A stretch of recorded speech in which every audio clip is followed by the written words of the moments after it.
Alors le don manuel, c'est le fait de donner un bien de la main à la main. Donc ça porte forcément sur ce qu'on appelle un bien mobilier. Ça peut être une somme d'argent, une part de société, une voiture, un tableau, que sais-je, tout est possible. Oui, bien sûr. Le don manuel suit le même régime que la donation. Il doit faire l'objet d'une déclaration à l'administration fiscale.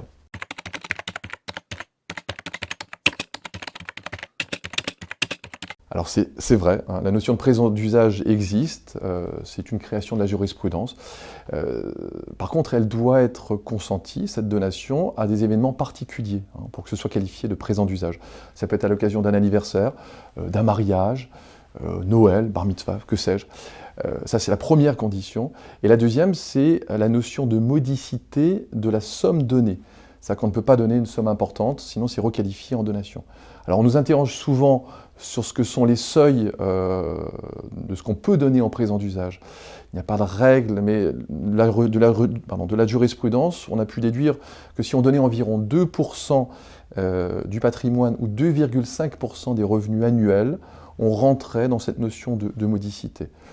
Donc si je gagne à peu près 2000 € par mois, je ne pourrais pas donner en don manuel une voiture neuve, par exemple, à ma fille. Oui, effectivement. Le traitement fiscal du don manuel est le même que celui de la donation. Il existe un abattement entre parents et enfants, ce qu'on appelle un abattement général de 100 000 €. Au-delà de cet abattement de 100 000 €, vous allez payer des droits de donation d'un montant d'environ 20%.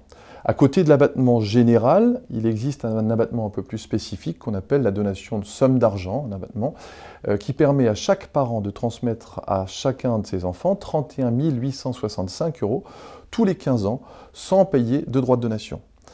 Et c'est toujours pareil, au-delà de ce seuil, on paye 20%.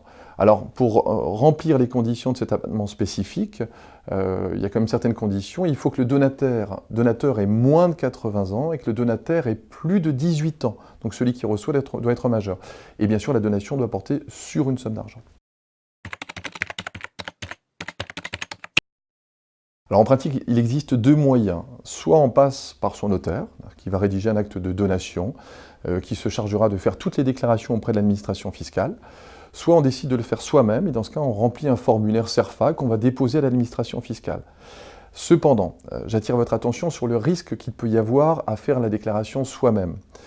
On s'est rendu compte en pratique de plusieurs difficultés rencontrées par les donateurs. La première d'entre elles, c'est le fait que la donation est mal complétée, le formulaire est mal complété. Ce qui amène certains désagréments, c'est par exemple le fait de ne pas utiliser l'abattement spécifique de donation de somme d'argent, et on va imputer les 30 000 € par exemple donnés sur l'abattement général. Eh bien, dans cette situation-là, au jour de l'ouverture de la succession, l'administration fiscale ne rectifiera pas l'erreur et on aura perdu 30 000 € d'abattement, ce qui correspond à peu près à 6 000 € d'impôt en plus à votre décès, par enfant. Hein. Donc si on y a 2 enfants, on peut se retrouver avec 13 000 € d'impact fiscal. Le deuxième inconvénient, c'est un problème de conservation. Bien souvent, à l'occasion du règlement de la succession, il nous faut pouvoir disposer de toutes ces sommes et de tous ces justificatifs de dons manuels. Et les donateurs, souvent, éprouvent de grandes difficultés à les retrouver. Le troisième inconvénient qu'on peut voir, c'est certains enfants oublient de déclarer. Et là encore, conséquence fiscale assez dommageable parce que le don qui n'a pas été déclaré est réintégré à la succession. Ce qui fait que dans cette situation-là, là encore, il y a une perte d'avantage fiscal, même si la donation a été consentie il y a plus de 15 ans, eh bien on la réintègre à la succession et donc on perd un abattement, et là encore 6 500 € par enfant. Le dernier inconvénient qui est à mon sens le plus important est le fait qu'on va devoir, à l'occasion de la donation, du décès, rapporter le don qui a été consenti selon les règles du rapport fiscal. Donc le Code civil précise que les donations qui sont consenties sont rapportées au décès du donateur. Et non pas pour leur valeur au jour de la donation, mais pour la valeur au jour du partage. Et dans cette situation-là, vous vous rendez compte que tout va dépendre de ce qu'a fait l'enfant avec l'argent que vous lui avez donné. Je vais utiliser un exemple. Le premier enfant investit par exemple dans une voiture de sport. Il reçoit 30 000 €. Valeur au jour du décès, ou valeur au jour du partage de la voiture de sport, 10 000 €. Le deuxième enfant achète un studio. Valeur au jour du décès du studio, 40 000 € par exemple. Et le troisième investit dans une start-up. Valeur au jour du décès, 400 000 euros. Donc les règles du rapport sont les suivantes. On va additionner tous les dons qui ont été consentis, 400 000 plus 40 000 plus 10 000, 450 000, on les divise par 3.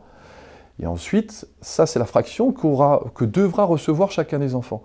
Et vous comprendrez que dans cette situation-là, celui qui a bien investi dans la start-up va devoir verser 140 000 euros au frère qui a investi dans la voiture de sport, ou 110 000 euros à celui qui a investi dans le studio. Voilà.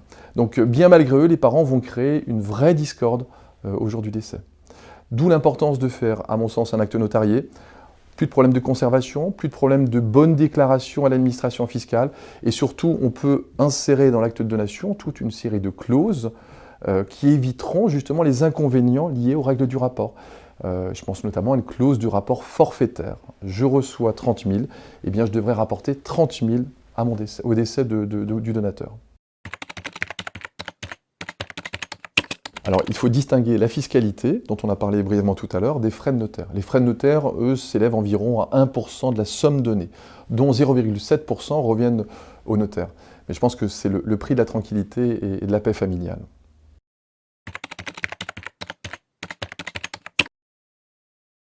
Alors, le montant des impôts est d'environ 20%. Alors, ça dépend. Les droits de mutation à titre gratuit varient en fonction du lien de filiation qu'il y a.